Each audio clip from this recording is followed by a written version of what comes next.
As I'm rebuilding my business, there's a ton of things that I have to do. Recovery, we had all brand new staff members, new sales reps, new relationships. We're trying to recover and pick up the pieces. We had a former business partner who basically went rogue, bunch of money went this way, that way, everywhere but this way, right? Intentionally, they left everything in shambles. So as we're putting it together, we have to deal with institutions, like major institutions. Then we have to bring in new staff members. Some work out, some don't work out, right? That's just the nature of business, right? And then you also have to incentivize people to do the right things. So you have to get through that. And last but not least, you have to bring in business, right? The main point of what I want to say here is that as you bring in new business, one of the most important things you hear about is that you have to have sales, right? But what we don't talk about is that you need operations at the same time. And so they say, which one comes first, right? Chicken or the egg kind of scenario. Without sales, you can't make money, right? You can't have operations. Without operations, there's no need for sales, because as the business comes in, you'll lose it right away. As a matter of fact, not only will you lose it right away, you end up paying more money than you should have just to bring on that bad business. Case in point is we've brought in business before, and it was a hassle boarding these clients, right? Not everyone is a business operator, but there's a lot of people who are in business, but they're not business operators, meaning that they know how to make sales, they know how to get on social media, they know how to promote, they know how to talk a good game, which is what most of us can do. But in terms of running the business and having everything in place, that's a whole different scenario. And so if you have operations that's not 100% dialed in, when you bring in somebody else like that, it's just going to show in every single area where you haven't accounted for these kinds of business owners who come in, who need extra hand holding, who need super duper white glove treatment. And even when you bring them in, they might not even have the money to cover. So now you've done all this work that you paid your staff for, so you lost there. And then at the end of the day, they don't even have the fees to pay you. So now you have to pay because you have vendors, you have other people on board who are working with you to bring on clients. So you've lost twice.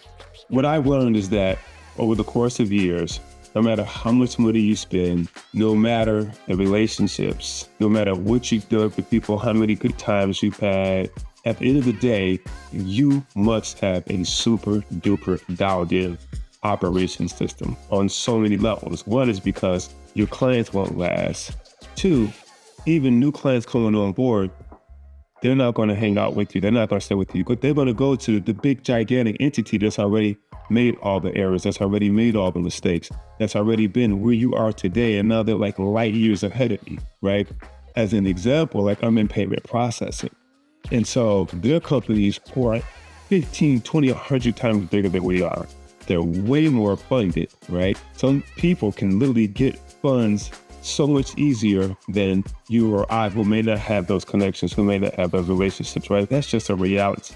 Some people can literally walk into a bank and get millions of dollars in funding, where you may not even be able to get $100,000 in funding. So when you have more funds, in many cases, you can have a better operational system because you can hire the right people.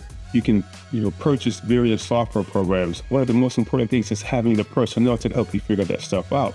Whereas if you're trying to bring in sales and you're trying to handle operations at the same time, it's a mess. It's pretty freaking crazy, right? And going back to my point of, it does not matter who you knew back then. It does not matter what you did for them.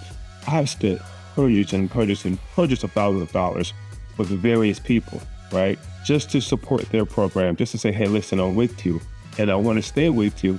You may not be where you should be today or where I would like you to be to even give you this money, but I'm with you. None of those relationships mean anything, right? Because it's almost like that saying, what have you done for me lately, right? And it's true, right? You can't go and, you're married and it's Valentine's Day and you don't bring home flowers, or it's your anniversary. You can't say, well, I didn't bring you flowers or do anything special for you during this particular anniversary because I did it last anniversary. You can't do that, right? It does not fly whatsoever. So it's the same in business. I don't care how much money you spend. I don't care what the relationship is. I don't care what complexion they are, right? Pro this, pro that. It means nothing at the end of the day because most people are pro clean and people want what they want. So you have to put everybody else first, right? And in terms of business, as hard as it possibly can be to put together, make sure your operations is dialed in. Even if you have to spend more time on operations, even if you have to take a hiatus you have to slow down on sales, or if you have to individually get into yourself and hand walk or walk through the process yourself, which could slow things down, make sure that your product, your operations, your fulfillment is dialed in. That's where so many people lose money. Even clients that I've seen that come in, right? They're really good at sales, they're really good at ads, they're really good at marketing, they can talk a great game. And then if their fulfillment company in another country drops the ball on them, they close out their bank account, all these chargebacks come in, all this fraud comes in, and then now, everybody's in court because you find some attorney who's like looking to make a name for themselves and get free money even though they know there's no real case there. It's just all this chaos, and then this counter-suits is all kinds of unnecessary BS because operations is not in order. So we go through that ourselves where we try to dial in our operations.